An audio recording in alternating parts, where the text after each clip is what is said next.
The crowd watched in shock as the American tourist boldly stepped into formation with the guards. He smirked, trying to mimic their stance, but in the next instant, a guardsman moved sharply. A loud voice rang out, followed by a powerful blow from the rifle butt, slamming into his chest and sending him stumbling backward. But this was only the beginning of the most humiliating moment of his life. This channel won't survive without your subscription and likes. Help me! Michael, a 32-year-old American tourist, had come to London in search of adventure and, of course, clout. Tall, skinny, with a smug smile, he looked like a guy who truly believed the world was his personal playground. Dressed in a green bomber jacket, ripped jeans, and white sneakers, he stood out in the crowd of tourists, but not in a good way. More like someone who was about to do something crazy. It had been 2 days since he arrived in the UK, and yet he had no viral TikTok content to show for it. The usual clips of red buses and Tower Bridge weren't cutting it. His followers wanted a spectacle. And then, fate handed him the perfect opportunity. Meeting the guard. A crowd had gathered in front of Buckingham Palace, watching the grand changing of the guard ceremony. To the sound of the military band, the tall British guards, clad in red tunics and massive bearskin hats, marched in perfect unison, forming an almost geometric display of discipline. It was like a scene straight out of a movie. Flawless symmetry, absolute precision, and the unshakable expressions of the soldiers. They were like an impenetrable wall. "Now that's something," Michael murmured, slowly pulling out his phone. The crowd observed in silence, but in Michael's head, a plan was already forming. This was his moment, the perfect chance to go viral. Switching his phone to selfie mode, he smirked at the camera and hit record. "All right, guys, time to make history," he declared, doing his best to look confident. At first, he took a few pictures with the guards in the background, posing like a cool guy. But that wasn't enough. No, he needed something bigger. Looking around, he noticed a low rope barrier separating the spectators from the guards, a boundary no one was supposed to cross, except for the boldest. "Come on, it's just a rope," he scoffed, stepping over it effortlessly. The crowd froze. An elderly British woman standing nearby gasped in horror. "Dear Lord, what is he doing?" But Michael didn't care. With the swagger of someone who had always dreamed of being part of the Royal Guard, he strolled forward confidently. And then, there he was.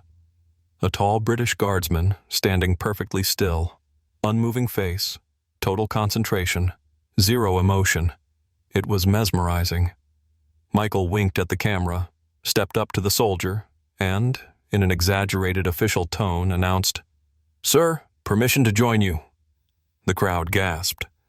Some people pulled out their phones to record. Some whispered. Some stood in shock. And some quietly giggled, knowing this was about to go terribly wrong. Michael, fully pleased with himself, took a step to the left, stood beside the guard, straightened his back, clasped his hands in front of him, and froze in place, mimicking his stance. The crowd expected anything, but what happened next? No one saw coming. It all happened in a flash. As soon as Michael assumed his stance, the cameras kept rolling. Phones were pointed directly at him. Everyone wanted to see how this would end. But no one expected what happened next. Suddenly, the guardsman moved. It wasn't just a movement.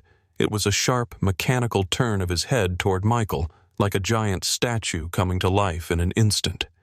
His entire presence, his once frozen expression, was now locked onto the tourist. A second of silence. Then a thunderous voice, bursting with authority. "Step away from the guard, immediately!" The command exploded through the air like a shockwave. The crowd gasped. A few people shrieked, some jumped back. Those recording gripped their phones tighter, realizing they had just captured something rare. But Michael, Michael didn't realize he was in deep trouble. For a split second, his face showed confusion, but it quickly shifted into his usual cocky smirk. "Oh, chill out, bro. It's just a prank." He chuckled, casually reaching out and patting the guard on the shoulder. The crowd inhaled sharply. No one, ever, touches a royal guard. And this is when things went completely off script for Michael. The unexpected response. The guardsman stepped forward, fast, a powerful, deliberate motion, like he had been trained for combat. Still holding his rifle, he swung it, raised it, and before Michael could even process what was happening, the butt of the rifle slammed straight into his chest. A heavy, dull thud, with enough force to knock him off his feet.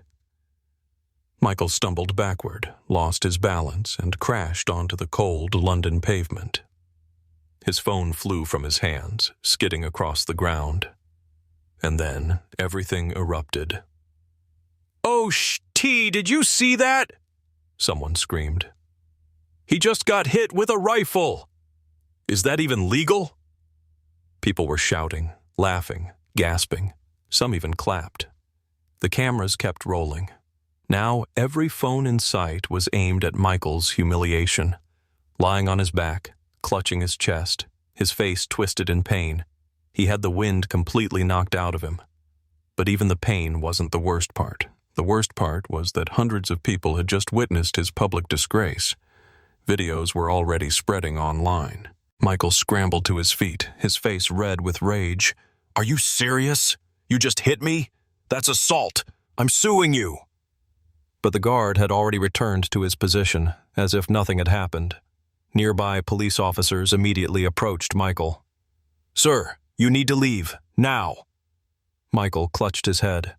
This couldn't be happening. "You're joking. He hit me, on camera." The officers only frowned. "You crossed the line of the ceremony. The guard followed protocol. Leave before you're arrested."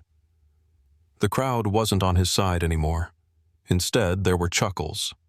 Someone shouted, "That's right, tourists. Respect the traditions." "Clown, you wanted clout? You got it." Realizing he wouldn't win this fight, Michael stormed off, gripping his phone. But this wasn't over. Later that night, he uploaded a video titled, "Brutally Attacked in London. This is illegal." But the internet didn't react the way he expected. Michael's video went viral. Millions of views, hundreds of thousands of comments. But the problem? Most people weren't on his side. "Are you dumb? That's the Royal Guard, not a TikTok prop. You crossed the line. You deserved it." This is London, not your personal prank channel. People made memes, edits, and jokes about him. He became the latest example of stupid tourist behavior. Even British news covered it, with anchors chuckling, "Yet another tourist thinks the British Army is his playground. He's lucky he only walked away with bruises." Michael realized his career was over. He didn't become a hero, he became a joke. Ironically, his video was the most viral moment of his life, just not in the way he wanted, forever remembered as the idiot tourist who tried to be a guardsman and got exactly what he deserved.